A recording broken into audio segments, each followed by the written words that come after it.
La la la la la la la. Woo.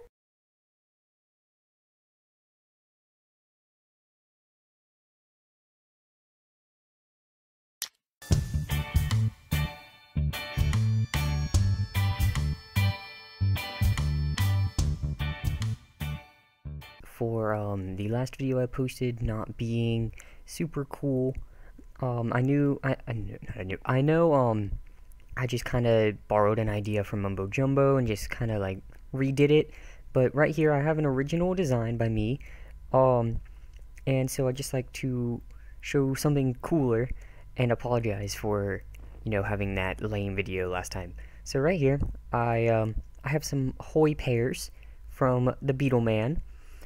And I remember playing Zelda as a kid and putting a Hoy pear on top of my head and being able to be a seagull in Zelda Wind Waker. So, I'm just going to do that. I'm just going to take this Hoy pear and just throw it up above my head. And then, whoop. There we go. I am now a seagull. So, I apologize for the lag. This is one of my more laggy projects for me, just because of all the stuff that's running. But it should be fine for you guys. So here is the seagull. I can move and I can fly around. And it is not a fully polished design yet, because as of right now you can go up, but I have not put in a way to go down. I know how to make it go down, I just haven't made it go down yet. I'll probably add that in as soon as I'm done recording this, but I felt that it wasn't a necessary thing for the moment, so I decided to leave it out for now. But it has all the same functionalities as the ones from Wind Waker. So we come over here, if we run into a wall, then it ends, you see, and we go back. And then if we come over here and we throw another one, we come up here, and if we run too far away, so if we just keep running, there we go, we can't go too far away or it'll stop. So let me just show how it works. Right over here there are two parts to this. There's actually three parts. There's right here, this is the detection of if you've thrown the Hoy pear. Then right here is the detection if you've hit a wall. And then right here is the ending. Right here, this little section right here is to detect if you've flown too far away. And then right here just does all of the effects. So right here, it all starts right here with this super clock. So right here is a super clock. And right here, it's testing for a player to have a drop apple score of 1. And what that is I made a score called drop apple, and it is a stat.drop score. So it's sad that we can't not yet detect if you've thrown a specific item. So this is what I did. So what I did was came over here, and if it finds that you've thrown an apple, it'll come over here and it'll execute at all players with a drop apple score of 1 to test for an item within a range of 5 with the ID of apple. So that's how to detect for if you've thrown a specific item. Then I apologize if you can hear that lawnmower, that's my neighbor's. Then it'll come over here and it'll turn this off, and then if it finds it, it'll come over here and it'll execute at all players with a drop apple score of 1 to kill all items in a radius of 5. And it has to be all items because we can't yet destroy or kill specific items. I've seen ways to do it, but it would just make it more complicated, and I decided to leave it out because, again, it wasn't necessary. And then after a delay, if it doesn't find an apple, it'll come over here and it will simply reset. This can be set to at P. It'll set the player's drop score to 0. So it comes over here, and I found that this order in which these command blocks is very specific, like it needs to be like this. So right here, it'll kill all of the items, then it'll summon a chicken 3 blocks above this command block named Seagull, so it'll spawn it right up there. It also executes at all players with a drop apple score of 1 to TP them up 7 blocks. So they go up 7 blocks, and that can be changed to your liking. Then it'll come over here, and it'll execute at all players with a drop score of 1 to summon a zombie with an equipment of Skull, and its name is Link. And I just named it that because it's from Zelda. And then it'll also set this block right here to a redstone block, which is right inside of this little thing right here, which is, it's another super clock, so it'll activate the super clock. Now the order is very specific, as it will do this one, then this one, then I believe it'll come down and do this one, then this one, then this one. So the order is specific. I can't remember exactly the order in which it does it. I believe it goes, oops. Yeah, so that's the order. You can't just like put this one into this one and then like this one into this one, because it's very specific the way it's set up. Listen, it'll come over here, and it'll set this block to air and then this block to redstone block, creating a super clock. And it comes over here, and it teleports all chickens with the name of Seagull to @P. And the reason this is set to @P instead of all players with a drop score, with a drop apple score of 1, is because over there, it removes the score from all the players. So then it'll come over here, and it'll start this, and it'll execute at the nearest player to fill this area underneath them with barriers, and it'll replace air. Then it'll come over here, and it'll do basically the exact same thing, except it fills the area with air instead of barriers. So it makes a vanilla flying effect, and there's more videos out on that as well. But then come over here, and it'll also affect all players with invisibility for 1 second, and then I put the true tag so it hides the particles. And the reason I have it set to 1 second is so when it's over, you like instantly become visible again.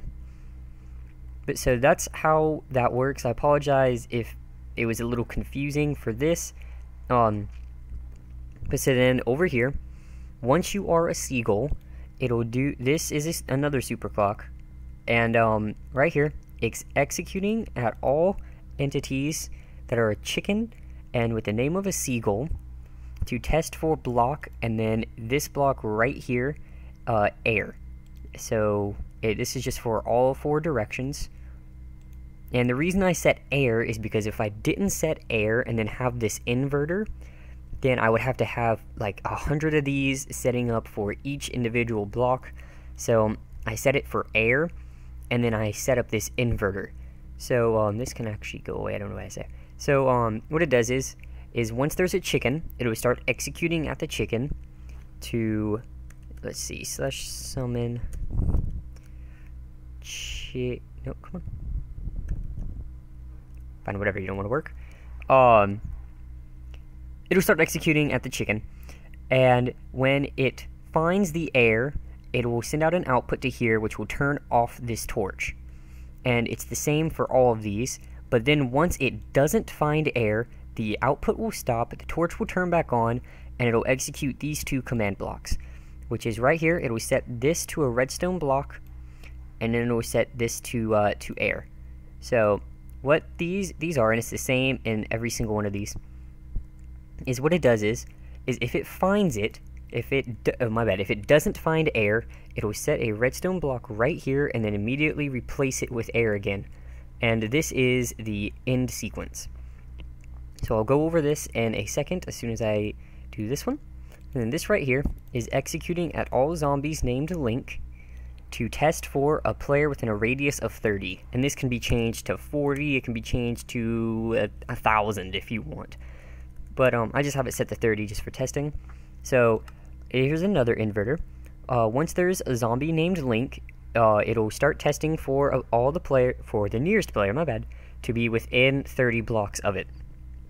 And if it finds it, it'll send out an output, and I just hit a lag spike, there we go. Send out an output which will turn off this torch, and then if it doesn't find you, the output will stop, turn the torch back on, and then it'll do the same thing again. It'll set these 2 blocks right there, and this order is again very specific. And since it's so specific, if you guys actually want to make this, like if you're making a Legend of Zelda Wind Waker map or something, or if you just want to use this for your own purposes, I will leave a world download if you want it. I'm not going to leave it if you don't want it, so if one person comments and says that they do want a world download or a schematic download, I will make one and put it up and put the link in the description. But as of right now, there will not be one. So right here, once this is a redstone block, it'll send out an output to here, because it'll set the block to right here. It'll send out an output right here, which will power this, which will execute at the nearest player to summon a chicken named Cleaner. And this is very important, because without this section right here, without these 3 command blocks, every single time that it would end, here, I'll go ahead and show you. Look, so if we take this and we throw it and we go back up, let's just take a barrier block so we can see.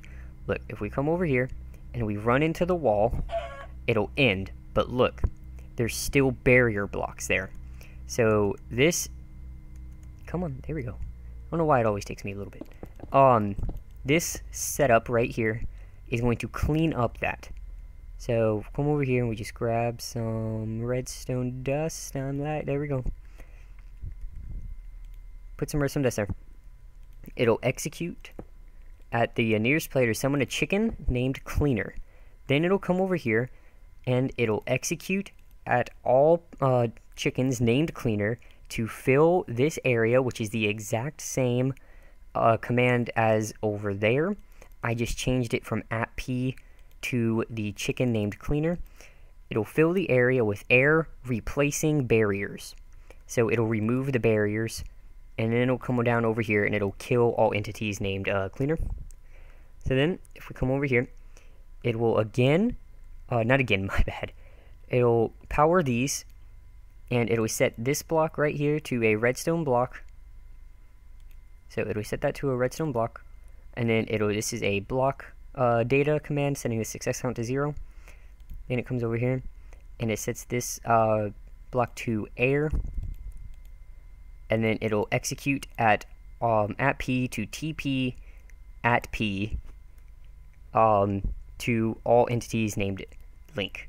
So this will teleport you to the zombie again. Then it'll come down over here after a delay, and it will set this block to air.